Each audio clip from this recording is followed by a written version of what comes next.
is why the dental board case was cited. Counsel was quite correct. The United States Supreme Court was not litigating the constitutionality of the North Carolina Dental Board. They were litigating whether it was a state agency, a true state agency, entitled to exemption from the Sherman Antitrust Act as true state agencies are. It wasn't concerned, it's North Carolina's business, whether the dental board complies and comports with the Constitution. What I am saying is that the same rationale. Both the dental board and the bar suffer from the same malady. They have duty to see that he has due process. It is their duty to see that everyone who comes before it receives due process. What was the outcome of your lawsuit in Wake County? Was it a 12B6 dismissal? It was dismissed on 12B6 without reason. It just says dismissed due to 12B6, so I don't believe collateral estoppel could ever be an issue. Merits were not reached. It just didn't reach them.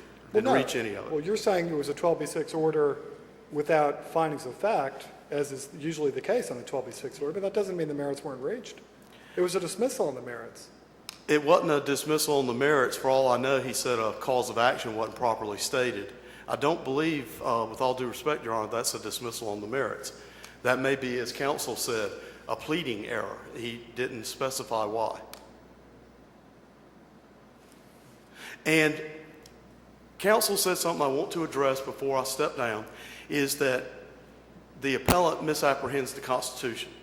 The Constitution of North Carolina is very clear. In one of the cases cited in the brief, I believe it's Dumont, but it could be another one, I'm not 100% sure. It explains how we had the 1970 Constitution. It came from the 1968 Commission, and they reorganized government. And after they did that, in the Constitution, they had Article 3, Section 11, that says every administrative agency has to be allocated.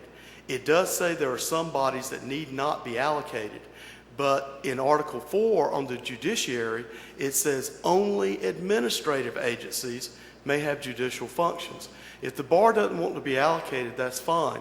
But as they say, they're not in the executive branch, and there's no provision for any agency in the state of North Carolina that is not in the administrative branch of government to exercise any judicial power. They say they act from the state of North Carolina, but I defy the bar, and they haven't today, said here's where we are in the Constitution, so there's no point to remand it. When they had the opportunity to make findings and conclusions, they didn't do so.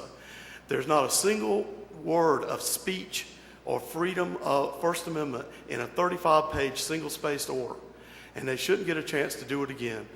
This case does, to a certain extent, hinge on society and civilization because we have that contract, the Constitution. The bar is required to follow it, and we're entitled to receive the benefits of it. In this case, the bar essentially said, it's not our problem.